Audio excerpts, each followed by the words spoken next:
I've certainly lost a lot of my freedom, yes. Everything becomes far more labored.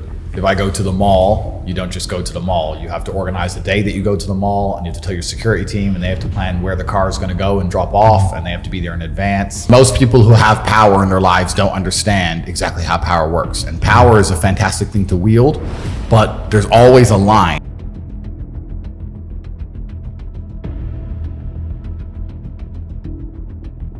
Do you feel you've lost a bit of your freedom now, having to think about where and when you go somewhere and always going around with security guards?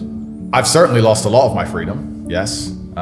Everything becomes far more labored. If I go to the mall, you don't just go to the mall. You have to organize the day that you go to the mall, and you have to tell your security team, and they have to plan where the car is going to go and drop off, and they have to be there in advance, and you have to decide which team's going inside with you, which teams.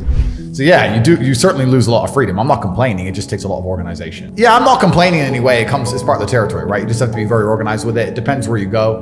In the Western world, there's a genuine security concern, which makes it a completely different scenario. Do you think the powers that be have pushed it too far recently with lockdown, and that's why you had this rise? Because you've been doing social media for a long time. Power is a funny thing. And most people who have power in their lives don't understand exactly how power works. And power is a fantastic thing to wield, but there's always a line. And once you overstep that line, you have a difficult choice. So we can apply it to, let's say, a government. If you're a government, you have power. If people start to riot, you can send the riot police. That's fine. Once you overstep the line with power, people no longer trust you with power. Once they don't trust you with power, you have mass rebellion and things must change. You can't decide what I get to read because I trusted you to decide what was good and bad for me, and you completely ruined it. Once you can't be trusted with power anymore, now what do? Right? Because nobody wants them to have power. So people are trying to seek out information in alternative ways. So yeah, there is some divine timing with my rise, certainly. There is some divine timing with it. But yeah, also it still takes bravery to stand up and speak out, because I have had genuine real world detriment for doing what I've done. But there has been real world detriment to doing what I've done. They did delete me across all social medias and delete me on every app on my phone and freeze all my bank accounts and try and raise criminal charges against me for things I haven't done. And there has been real consequences. So how did you get around them freezing your bank accounts? Well, you don't, do you? You have to just deal with the long legal process of having 7 or 8 bank accounts and millions of pounds frozen. And they just issue AFOs and they just freeze it. So this is the thing, it all ties into how deep you go into the matrix. Is the money that you have yours? Is the house that you own yours? Is any of it yours? You piss off a government. Piss off a government and tell me what's still yours, and you'll soon learn that none of it is yours.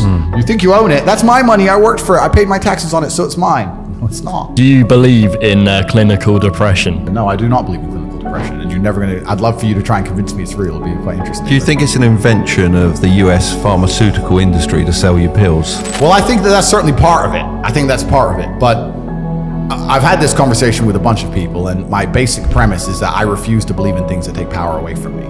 If you are in a haunted house and you believe in ghosts, you're scared of the haunted house. If you're in a haunted house and you don't believe in ghosts, you're just in a house and you don't care. So I don't like the idea, when someone explains to me the idea of one day waking up and being miserable and not wanting to live anymore, and it's nothing to do with my circumstances and I have no power over it, and no matter how good my life is, I'm still gonna feel terrible and I'm gonna wanna die. Feeling depressed is real. Yeah. Depression as a disease, I do not subscribe to. The idea, I believe, that if you feel depressed, something is depressing you, and you should try your best to fix it. You should take control of your life and do your best to fix it. The idea, but they don't say that. They don't talk that. They say depression like it's this magic thing that comes out the sky and it gets in your brain, you're sad no matter what, and there's nothing you can do about it, and you need to only take pills. And I think that's a very bad way to look at the world, and that's a bad idea to subscribe to. And if you start to feel depressed, let's say your girl leaves you and you start to feel depressed, but you believe in the idea of depression, you're now going to start diagnosing yourself as clinically depressed, self-hypnosing yourself into hypnotizing yourself into being clinically depressed. And it's amazing how you can speak things into existence. Even if I had a chemical imbalance in my brain, I do not believe in depression. That's just who I am as a person. I don't believe in it. I do not believe in things that take power away from me. So, and people sit there and they try very hard to convince me it's real, which is actually quite interesting, because it's always usually depressed people who sit there and try very hard to defend this idea. If you're so scared, if depression's so terrible, why are you sticking up for it?